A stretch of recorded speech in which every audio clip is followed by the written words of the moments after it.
ছক্কায় ছক্কায় শেষ ওভার মাতালেন আবু হায়দার রনি। দুর্দান্ত বোলিংয়ে শাকিব খানের মুখে হাসি ফোটালেন মুস্তাফিজুর রহমানরা। নাগিনের ছোবলে খুলনার যন্ত্রণা বাড়ান নাজমুল অপু। থিসারা পেরেরা যাকেই বোলিংয়ে আনেন তিনিই পান উইকেটের দেখা। শুক্রবার বিপিএল এ দিনের দ্বিতীয় ম্যাচে মুখোমুখি হয় খুলনা টাইগার্স ও Dhaka Capitals.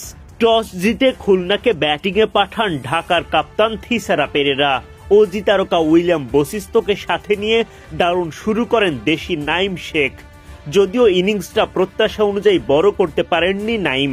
Chaturanga D silver বলে দুই পায়ের মাঝখানে বল আটকে অদ্ভুতুরে ক্যাচ নেন শাহাদাত হোসেন দীপু। 17 বলে 7 বাউন্ডারিতে 30 রান করে বিদায় নেন নাইম। শুভম রঞ্জনে বলে এলবিডব্লিউ শিকার হয়ে বিদায় নেন আফিফ হোসেন ধ্রুব। মাত্র 1 রান করতে পারেন আফিফ। ইব্রাহিম জাদরানকে নাগিনের ছোবল নাজমুল অপুর। লিটনের স্টাম্পিংয়ে বিদায় ঘণ্টা বাজে জাদরানের। থিসারা পেরেরার বলে আলাউদ্দিন বাবুর ক্যাচে উইকেট হারান খুলনার অধিনায়ক মেহেদী হাসান মিরাজ। এরপর বোলিংয়ে এসে আলাউদ্দিন বাবু তোলেন মোহাম্মদ নওয়াজের উইকেট। এই দফায় ক্যাচ নেন পেরেরা। 87 রানের মধ্যে 5 উইকেট হারিয়ে চাপে পড়ে খুলনা। লম্বা সময় ধরে টিকে থাকা বশিষ্ঠর উইকেট তুলেন চতুরঙ্গা ডি সিলভা। 28 বল থেকে 3-4 ও 2 ছক্কায় বশিষ্ঠ করেন 26 রান।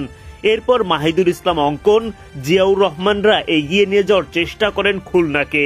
তাদের চেষ্টায় মাঝারি মানের পুঁজি পায় টাইগার্স।